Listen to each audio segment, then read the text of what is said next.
The ability to see is the gateway to safety, education, prosperity, and self-sufficiency.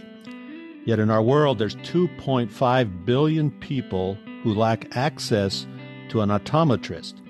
Global Vision 2020 was founded to help end the epidemic of poor vision in the developing world with an innovative and unique system that enables the delivery of corrective eyeglasses in minutes for a few dollars per person. Welcome to the Unconventional Ministry Podcast, where the conversation is about fresh ministry ideas and innovative approaches. I'm Dennis Wiens, your host, Senior Impact Catalyst at Sat7 USA. My guest today is Greg Wiens, and he's from Winnipeg, Manitoba. Greg is pastor of Westwood Community Church, a mission mobilizer, and the faith-based coordinator for Global Vision 2020. So, Greg, it's great to have you here on the podcast to explain this amazing tool that you guys are using to help solve one of the epidemics in the world today. So welcome to the Unconventional Ministry Podcast. Thank you so very much. It's great to have you. And 2.5 billion people, let's start with that figure and help us unpack that. 2.5 billion, where are those people at? Where's the greatest need? Okay, so first of all, that's 2.5 billion people who have no access. The number is actually bigger, what's the actual need. But let me talk about the ones with no access. This means they have no access to optometrists. That largest population is in Africa. For example, Ethiopia, over 100 million people, and they have 82 optometrists. So, statistically, that's more than 1 million people per optometrist. That means statistically, they will not see an optometrist. Congo is pretty much exactly the same statistically. Uganda, 46 million people, 6 optometrists. So that's the single biggest population. Africa, you see this number all across, very similar, but that also includes large areas of South Asia, like Bangladesh, Myanmar, Cambodia. They all fall in that same category of about 1 optometrist for 1 million people. And then you have large areas in rural India that are the same. And it's also goes over to non-oil rich countries in the Middle East, countries that have gone through civil war. They're in the same positions, often over 500,000 people per optometrist. It includes Caribbean nations like Haiti, in South America, like Venezuela. The numbers are even greater when you take into consideration what you'd call optometry deserts. So an optometry desert would be like the Amazon in Brazil. So Brazil is a very established, growing powerhouse in the world, but there's huge areas where there's zero access to optometrists because you're in the middle of the desert, you're in the middle of a jungle, or if you're in a country that's got large deserts, those areas are often what would be called an optometry desert. Right. And we even have some of those here in our own back door in North America. In Canada, in northern communities, there are no optometrists working in all of Northwest Territories. They Right. only fly in for short periods of time. So we've got areas where there is limited to no access. So if we actually take that in with those numbers, it's closer to 3.5 billion people. So I was reading in the U.S., there's 1 optometrist for every 8,000 people, but many places in the world, it's 1 optometrist to 1 million people. That is correct. That 1 to 1 million is the 2.5 billion people. You can add another billion people who would fall almost into that category as well. So I was reading that 90% of vision loss can be prevented or treated with existing highly cost-effective intervention. So it seems like the problem here is accessibility, not so much the blindness. They just don't have access to resources. You're absolutely right. And there's a couple of structures that go against it. One, they're not bringing in new innovative technology like what we're doing. And 2, there's a protectionism within the industry of wanting to give the false illusion of what something really costs, so that ends up keeping almost 3.5 billion people out of the market. So here's what I mean. A pair of prescription eyeglasses, single vision, you go and buy those at an optometrist in Canada or the United States, you're looking at the bottom end, $150. That would be considered a deal. What's the real cost of these glasses? Less than $4. So accessibility is a big part of it. In part, it's because of protectionism. In part, because we are not using the tools that are now available to be used by local health authorities. Right. So how did this idea of Global Vision 2020, where did that idea come from to end this epidemic? Well, actually, our executive director, Kevin White, he's the founder and the patent holder for the UC.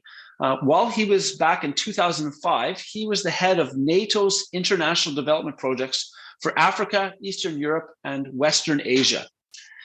His expertise was logistics, and he oversaw a lot of projects, but the one that really came to the forefront for him was eyeglasses and how it was a logistical mess. So let me tell you the story that really opened his eyes to how we can do something better. They spent a lot of money in Mali, just outside of Timbuktu, with a UN peacekeeping mission, and they brought an optometrist in with the US military, the Air Force. They brought in all the used glasses. They brought in his whole system, and then they set up the tent to run clinic for 2 weeks. What they found was, one, everything was funneled down to only one person could find the prescription. So that was a big issue right off the bat, because now you're funneled the whole system down to one person.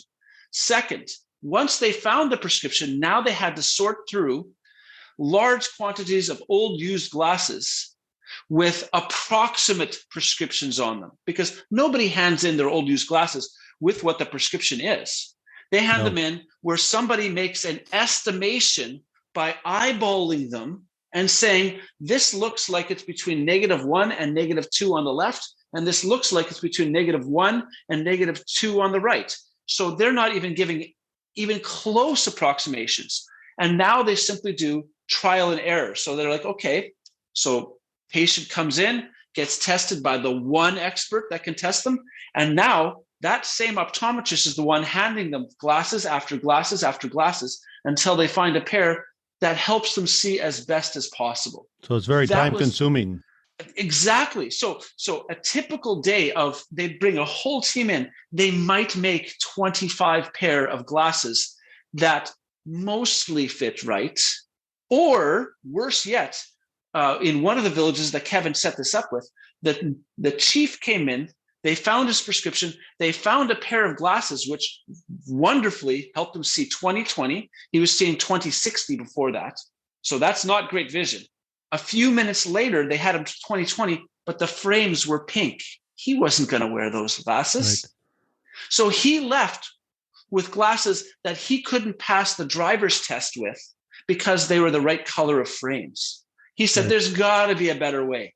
This is the direct result of that better way. You mentioned Mali, West Africa. I grew up there. My folks worked with the church, and then we returned, and we ourselves worked with the church for over 20 years and have actually been to Timbuktu and know the situation there very well. So you came up with this idea, Global Vision 2020, and you have a proprietary patent pending on UC vision kits. Let's tell our listeners what that UC vision kit is. Well, first of all, there's no longer a proprietary patent pending. We have the patent, and we won the United States Patent Office's Best Humanitarian Invention of the Year for it. So that's a little bit out of date in a good way. So how we came up and what this does, well, I'll show you the tester. It directly comes out of that work in Mali. Kevin White said, why can't I use the focus dial on a pair of binoculars the same way to find a prescription? So you know when you put on binoculars and you turn the focus dial so you can see clearly? Right. You've actually created your prescription, but you don't know what it is. This does the exact same thing as a focus dial, except for this is the lens that goes from a +6 to a -6. And it goes in the range that we found by statistical averages are the most common prescriptions, so -6 to +6. And it can simply be put on the patient's face and they turn the dial like the focus on binoculars. So that's the most important part of the kit, the UC eye tester. The next part is we have empty frames, 250 of those, and they're the same exact frames you will buy at Shoppers Optical. They're called the sports or athletic wear frames. They're lightweight. They're made of strong polycarbonate. They're flexible. They last about 3 years in the field without breaking. Spring-loaded arms, and 550 lenses that come in the color-coded system. As you can see, I showed you on this. That tells you what the prescriptions are. The reason why we go color-coded is it can go across languages. Anybody can figure out what green 2 and red 4 mean. We also have the whole kit based on most common prescriptions, based on our African statistics. So out of that, there's 250 empty frames, 550 lenses, so 25 more extra glasses. So our stats are closer. By the time you start running out of empty frames, you're just then starting to run out of the common prescriptions. So -1 is the most common prescription. There's 22 times more -1 than the least common prescription, -6. Half of the kit, there's reading glasses, or we should actually call focal point glasses, because it's not just about reading, it's about any near vision that has to do with aging of your focal point. A portion of those, 50 to 75 of those glasses will be used for distance vision as you age. You see a sizable percentage of people who need a weak positive prescription for distance. And the whole kit is based on what's the exact right statistics for a community of about 2,500 people in Africa in one kit that weighs 50 pounds. Why 50 pounds? A checked bag. So basically everything you need in a portable eye clinic in one checked suitcase. Wow. And I imagine ministries, NGOs, faith-based organizations, mission agencies would be lining up to get this kit to take it to so many places they work around the world. What does partnership look like for Global Vision 2020? Well, we partner with any organization that has already existing projects, whether it's a hospital, a health care center, an educational center, a college, a Bible college, and we enable them to take this powerful tool into their location and train their teams through a combination of Zoom training and training manuals. And they then use it as they see fit. Now, we do get them to sign an end user agreement saying that they will do their due diligence to make sure they're following all the laws of the land. For example, in the United States, only an optometrist is legally allowed to find a prescription, even with the UC. So are you following the laws of the land? In these areas like Congo and Uganda and Ethiopia, we just want to make sure that they're following what the local healthcare administration says they need to do and do their due diligence. Any group that follows into those categories, which are not hard to follow in, right, you could be a ministry partner with us. Going into a village where there's so much blindness or eye problems, this That's right. is revolutionary, because once they are able to see, they're able to learn to read and to write. It opens up a whole new world. And you think in terms of the gospel, they begin to read the Bible, they begin to expand on so many different things. Everything. It literally opens their eyes to so many things, whether it's work or education, faith and life, all areas. Last one that I forgot to mention, part of the end user agreement is we say that you're not allowed to make glasses under the age of 12 because the eye is more complex when you're younger. Mm-hmm. So we just want to make sure people are doing things right because we want to help the community, not hurt the community. We don't want to put a project together where you can actually end up causing damage to a child if you're not doing something right. Right.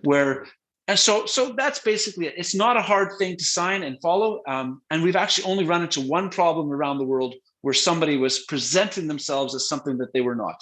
And then we had the capacity to come in and say, sorry, your terms of agreement have been broken. So do you want your partners to sell these glasses, or they give them away? That's completely up to them. So for example, our churches for the Mennonite Brethren, which I'm actively part of with Multiply, Mennonite Brethren Mission, recently renamed. In Thailand, they said, we're giving them away to our community as a gift to reach into the community. And that's fine. That's up to them. But then they have to fundraise more for them as they want to resupply. My projects that I personally run in Africa, predominantly in Tunisia, from Tunisia down to Congo and everything in between, we set it up that there is a cost. And the cost is a replacement cost of how much it costs to buy the glasses. It comes out to just under $4 per pair. And the cost that it costs for them to pay themselves, because that's something I'm very passionate about. Is I want our church international workers to be able to make a sustainable living in a way that opens doors for ministry, but also enables them to have a tent-making job like Paul did with Aquila and Priscilla. So how can people learn more about what you're doing and watch some videos and get in contact with your organization? Well, the best way, first of all, is on our website, Global Vision 2020. If they're looking at how does it partner, you click the little button at the very top of the screen that says partner.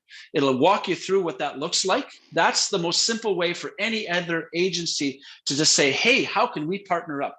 What that'll end up doing is I'll end up getting the email response. I'll be the one talking to you about, hey, what's the best way forward?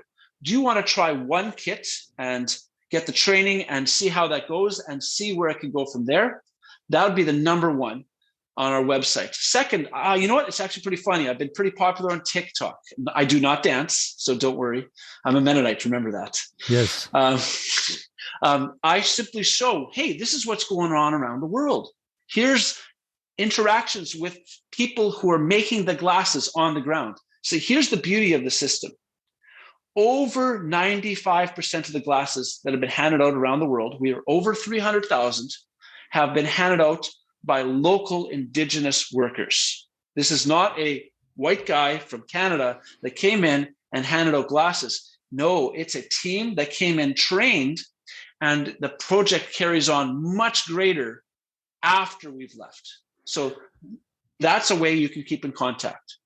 Do you find in international development that it's primarily the church or Christian ministry that provides resources like your glasses or healthcare to local people? Yes, absolutely. So one of the reasons why I'm the faith-based coordinator and the majority of the glasses that have gone out with Global Vision 2020 is with our predominant focus being on Africa, because that's where the greatest need is at, and the licensing processes to be able to distribute are easiest to access because we have this long ongoing relationship with governments. Almost all of the churches, almost all of the hospitals and medical clinics have a faith-based component, whether it's Baptist or Mennonite Brethren or Catholic or Anglican or fill in the blank, there's a faith connection. Mm-hmm. Even in the secular hospitals, every doctor I've met in Congo to Malawi has a connection with their church. Many of them are lay pastors and leaders. And this system enables nurses and teachers to do the majority of the distribution. So the majority of pastors in the developing world already have a job that is their job that makes a living so they can put bread on their table. And a large portion of those are teachers and nurses and other healthcare providers. Well, Greg, this has been fascinating to talk about Global Vision 2020 and what you provide for improving the eyesight of so many people around the world. So I thank you for coming on the Unconventional Ministry podcast and sharing about your vision to end this epidemic. Thank you so very much. In our changing world, there are more ways than ever to do ministry. Sat7 as a broadcast media ministry is changing how ministry is done. Through innovative approaches, collaborative efforts, broadcast satellite television, web streaming, and social media, Sat7 is making a difference. Visit Sat7 online today at sat7usa.org to learn ways you can be a part of this kingdom work. If you've enjoyed this conversation, please share it with your friends. If you know of an unconventional ministry approach, please introduce us. We'd like to have them on as guests. Thank you again for joining this episode of the Unconventional Ministry podcast.